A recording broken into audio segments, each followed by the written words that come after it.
दोस्त अगर तुम एआई से वीडियो बनाते हो तो एक प्रॉब्लम तुम्हें पक्का फील होगा। वीडियो देखने में सॉलिड लगता है, लेकिन जैसे ही मूवमेंट आता है या सीन चेंज हो जाता है सब थोड़ा सा फेक या ब्रोकन लगने लगता है। कभी हैंड वेयर्ड हो जाता है, कभी मोशन स्मूथ नहीं होता और कभी तो लगता है एआई ने मिडवे गिव अप कर दिया। और इसी वजह से जब भी नया एआई वीडियो अपडेट आता है क्रिएटर एक्साइटेड भी हो जाता है या थोड़ा सा नर्वस भी। अब भी इंटरनेट पर एक नेम सबसे ज्यादा घूम रहा है, क्लिंग 3.0। और ये कोई नॉर्मल अपडेट नहीं है, बल्कि लोग ये कह रहे हैं कि ये एआई वीडियो जनरेशन का नेक्स्ट बिग जंप हो सकता है। इस वीडियो में मैं तुम्हें कोई कॉन्फर्म फीचर्स लिस्ट नहीं दूंगा, बल्कि वो सब कुछ ब्रेक डाउन करूंगा जो अभी तक पब्लिक सिग्नल, क्रिएटर डिस्कशन और एक्सेप्टेशन से समझ आ रही है, ताकि जब क्लिंग 3.0 एक्चुअली में लॉन्च हो तुम पहले से ही रेडी हो।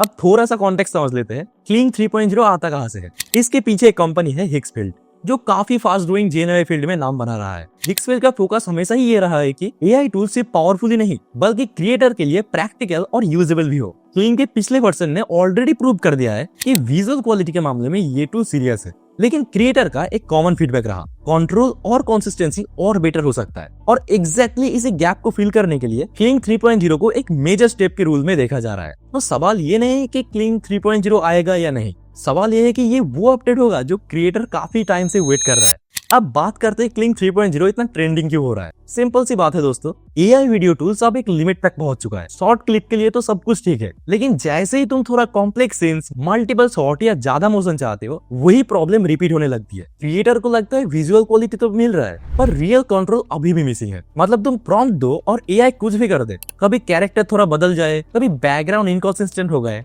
और इसी फ्रस्ट्रेशन की वजह से जब भी क्लिंग 3.0 की नाम आता है, लोग सोचता है शायद ये चीज अभी फाइनली फिक्स होगा। ऊपर से जो पब्लिक सिग्नल और कम्युनिटी डिस्कशन आ रहा है, उससे एक बात क्लियर होती है, क्रिएटर सिर्फ और फैसी विजुअल नहीं चाहते, उन्हें चाहिए स्टेबिलिटी, कंसिस्टेंसी और प्रोडक्शन रेडी आउटपुट। और इसी एक्सेप्टेशन ने क्लिंग 3.0 को नॉर्मल अपडेट से ज्यादा एक पोटेंशियल टर्निंग पॉइंट बना रहा है। अब आते हैं सबसे इंपॉर्टेंट पार्ट पर, अभी ऑफिशियली क्या क्या अपडेट मिल चुका है। यहाँ पर मैं गेस नहीं कर रहा हूँ, बल्कि जो चीज पब्लिकली दिख रहा है उनको ही मैं सिंगल लैंग्वेज में तोड़कर समझने की ट्राई कर रहा हूँ। सबसे पहला सिग्नल आता है हिक्सफील्ड के ऑफिशियल ब्लॉग से। जब तुम इस ब्लॉग को ऑन स्क्रीन देखते हो तो एक चीज बार बार रिपीट होती है, लॉन्गर क्लिप, बेटर क्वालिटी और एक अनफील्ड वर्क फ्लो का आइडिया। मतलब सिर्फ एक प्रॉम्प्ट से रैंडम क्लिप नहीं, बल्कि एक पूरा सीन को फ्लो में जनरेट करना। ये हिंट देता है कि क्लिंग 3.0 का फोकस सिर्फ विजुअल पर नहीं है, बल्कि कंटिन्यूटी पर भी हो सकता है। दूसरा स्ट्रॉन्ग सिग्नल मिलता है हिक्सफील्ड की ऑफिशियल पोस्ट और टीजर से। यहाँ पर डायरेक्टली बोला जा रहा है कि 15 second clip, multi shoot sequence, native audio और कैरेक्टर कंसिस्टेंसी जैसी वर्ड।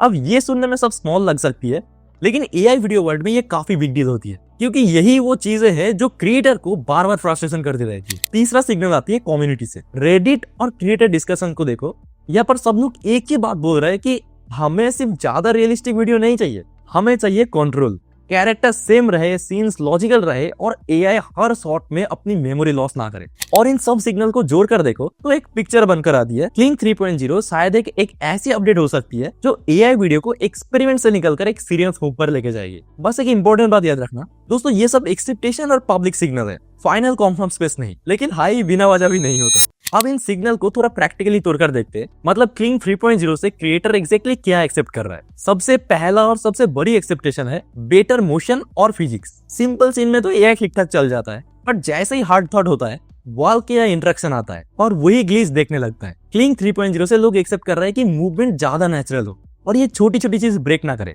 और दूसरा इंपॉर्टेंट चीज है शॉट टू शॉट कंसिस्टेंसी। मतलब एक कैरेक्टर तुम एक सीन में जनरेट किया तो वो नेक्स्ट सीन में बिल्कुल सेम दिखे, कपड़े, फेस, मूड, कलर, सब कुछ। ये फीचर सुनने में नॉर्मल लगता है, लेकिन यही चीज एमेच्योर और प्रोफेशनल को अलग करती है। तीसरा एक्सेप्टेशन है लॉन्गर वीडियो क्लिप। अभी तक ज्यादा टूल शॉर्ट क्लिप तक ही लिमिटेड है। क्लिंग 3.0 से लोग एक्सेप्ट कर रहे हैं कि ये 10 सेकंड से आगे जाकर शायद 15 सेकंड तक क्लिप स्टेबल और यूजेबल हो। इससे स्टोरी टेलिंग और एड्स दोनों के लिए काफी स्पेस ओपन हो जाता है। इसके अलावा डिस्कशन चल रहा है हायर रेजोल्यूशन और स्मूथ फ्रेम रेट की, जैसे 4K या 60 FPS। अगर ये आती है तो एआई वीडियो सिर्फ सोशल मीडिया के लिए नहीं, बल्कि सीरियस क्लाइंट वर्क के लिए भी विजिबल हो सकता है। और last but not list, multi shot और कस्टम सीक्वेंस। मतलब सिर्फ एक क्लिप जनरेट करना नहीं, बल्कि एक छोटी सी सीक्वेंस बनाना जहां पर हर शॉट लॉजिकली कनेक्टेड हो। अगर ये चीज सही से इंप्लीमेंट हुई तो क्रिएटर के लिए वर्कफ्लो काफी स्मूथ हो सकता है। ओवरऑल दोस्तों, क्लिंग 3.0 एक्सेप्टेशन ये नहीं कि क्लिंग मैजिक कर रहा है, एक्सेप्टेशन ये है कि एआई वीडियो को एक स्टेबल,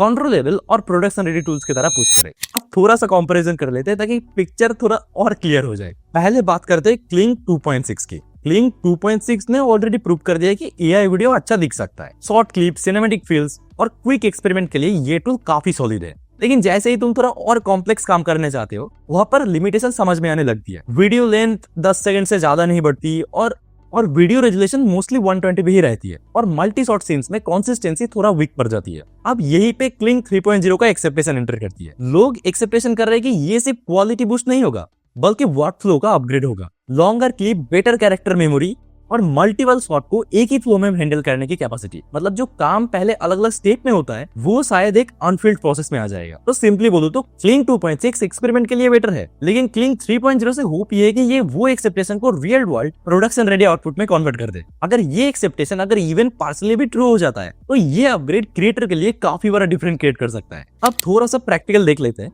अब यहाँ पर एक चीज क्लियर करना जरूरी है। अगर तुम अभी हिक्सफील्ड की वेबसाइट ओपन करती हो तो करंटली तुम्हें क्लिंक 2.6 का ऑप्शन यहाँ पर दिखेगा। क्लिंक 3.0 अभी लाइव नहीं हुआ है, इसलिए वेबसाइट पर वो डायरेक्ट टूल के फॉर्मेट में अवेलेबल नहीं है और ये बिल्कुल नॉर्मल बात है। लेकिन जब तुम क्लिंक 3.0 के रिलेटेड पेज और अनाउंसमेंट देखते हो तो ये कमिंग सून का क्लियर सिग्नल मिलता है। इसका मतलब है कि लॉन्च के बाद क्लिंक 3.0 का ऑप्शन तुम्हें यहाँ पर ऐड हो जाएगा। अभी के लिए वेबसाइट को इंडिकेटर के जैसा देखो, ये दिखा रहा है कि ये कंपनी अभी डायरेक्शन में मूव कर रहा है, ना कि प्रोडक्ट ऑलरेडी अवेलेबल है। यहाँ पर जो चीज नोटिस करने वाली है वो ये है कि हिक्सफील्ड क्लिंक 3.0 को कैजुअली ट्रीट नहीं कर रहा है। वेबसाइट पर क्लियरली दिखता है कि इस अपडेट को एक अपकमिंग मेजर रिलीज की जैसे पोजीशन किया जा रहा है। अभी टूल्स लाइव नहीं है, लेकिन कंपनी ऑलरेडी सिग्नल दे रहा है कि क्रिएटर को नेक्स्ट किस डायरेक्शन में मूव करना चाहिए। इस पार्ट का पॉइंट बस इतना ही था कि क्लिंक 3.0 लॉन्च होगा तो ये कहीं रैंडम जगह पर नहीं आएगा, ये इसी इकोसिस्टम का नेक्स्ट मूव होगा। और इसी क्लियरिटी की वजह से क्रिएटर अभी से इस अपडेट को इतना अटेंशन और क्यूरियोसिटी दिखा रहा है। और अब लास्ट में दोस्तों, अगर तुम एआई वीडियो स्पेस को सीरियसली फॉलो कर रहे हो तो क्लिंक 3.0 को इग्नोर करना मुश्किल है। अभी जो कुछ भी हमने डिस्कस किया है वो एक्सेप्टेशन और पब्लिक सिग्नल पर बेस है, लेकिन इतना क्लियर है कि ये लॉन्च काफी इंपॉर्टेंट होने वाली है। वीडियो के डिस्क्रिप्शन में मैंने सारे रेलेवेंट लिंक ऐड कर दिया है, जहां पर तुम क्लिंक 3.0 का अपडेट और अर्ली एक्सेस के बारे में चेक कर सकते हो। लॉन्च होते ही मैं एक प्रॉपर ब्रेकडाउन इसके ऊपर लेके आऊंगा, इसलिए चैनल को फॉलो करने मत भूलना। मिलते हैं नेक्स्ट वीडियो में, तब तक के लिए take care, bye bye, Tata.